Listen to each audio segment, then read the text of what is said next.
अस्सलाम वालेकुम everyone, welcome to my channel Faiza Waseem. आज की इस वीडियो में हम बात करेंगे कि वाई फ्रेगमेंटेशन इज़ यूज्ड और फ्रेगमेंटेशन एम्स टू इम्प्रूव।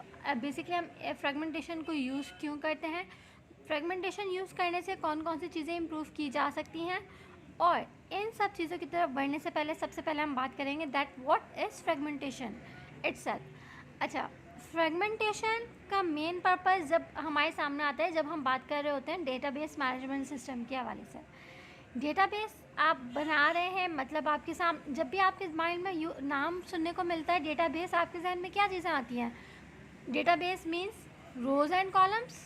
कोई भी डेटा है रोज़ एंड कॉलम्स की फॉर्म में है, आपके माइंड में आएगा हाँ एक टाइप का डेटाबेस बना हुआ है। ठीक है, अब यहाँ पर जब भी बात करते हैं हम डेटाबेस की, तो एक टर्म हम यूज़ करते हैं फ्रेगमेंटेशन की। फ्रेगमेंटेशन टर्म क्या है? Basically fragmentation is a task of dividing a tables into a set of smaller सब टेबल्स। क्या मतलब कि आपके पास एक बड़ा टेबल है फॉर एग्जांपल, ठीक है। अब आपने इस टेबल को कुछ स्मॉलर सब टेबल्स के अंदर डिवाइड कर दिया, अपने डेटा को डिवाइड कर दिया डिफरेंट स्मॉलर सब टेबल्स के अंदर। तो ये जो प्रोसेस है, इस प्रोसेस को आप नाम देते हैं फ्रेगमेंटेशन का।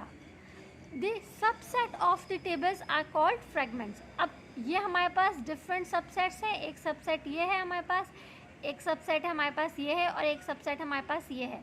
तो इन सबको आप क्या नाम देंगे? फ्रेगमेंट्स का। ठीक है।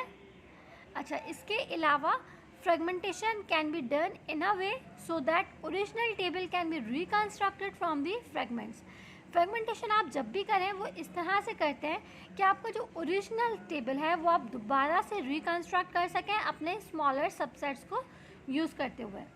अब ये तो हमें समझ में आ गया कि फ्रेगमेंटेशन क्या होती है, फ्रेगमेंट्स क्या होता है।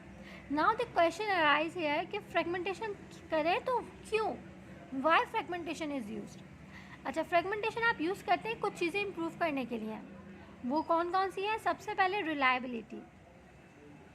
जब भी आप फ्रेगमेंटेशन का प्रोसेस करते हैं तो आपकी जो डेटा है या जो टेबल्स हैं वो और ज़्यादा रिलायबल हो जाते हैं, वहाँ पर आपको और ज़्यादा रिलायबिलिटी देखने को मिलती है।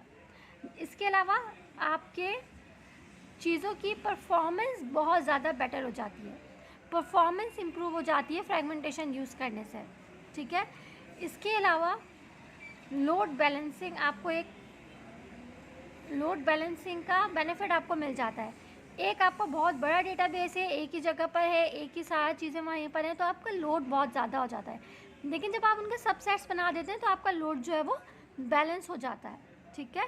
इसके अलावा कम्युनिकेशन कॉस्ट आपकी बच जाती है, कम्युनिकेशन कॉस्ट इम्प्रूव हो जाती है, आप ये कह सकते हैं। ठीक है। इसके अलावा आपकी सिक्योरिटी बढ़ जाती है। कैसे?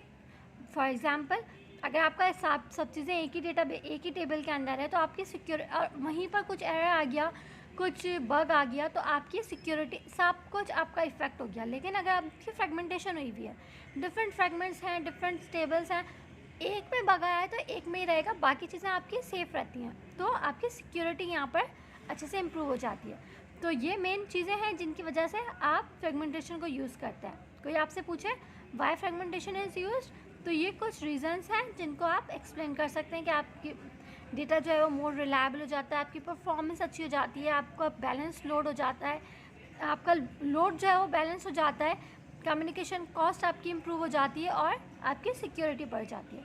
आई hope this video is clear to all of you. Videos related अपना फीडबैक शेयर कीजिएगा। इंशाल्लाह नेक्स्ट वीडियो में मिलेंगे। अपना ख्याल रखिएगा, मुझे दुआओं में याद रखिएगा। अल्लाह हाफ़िज़।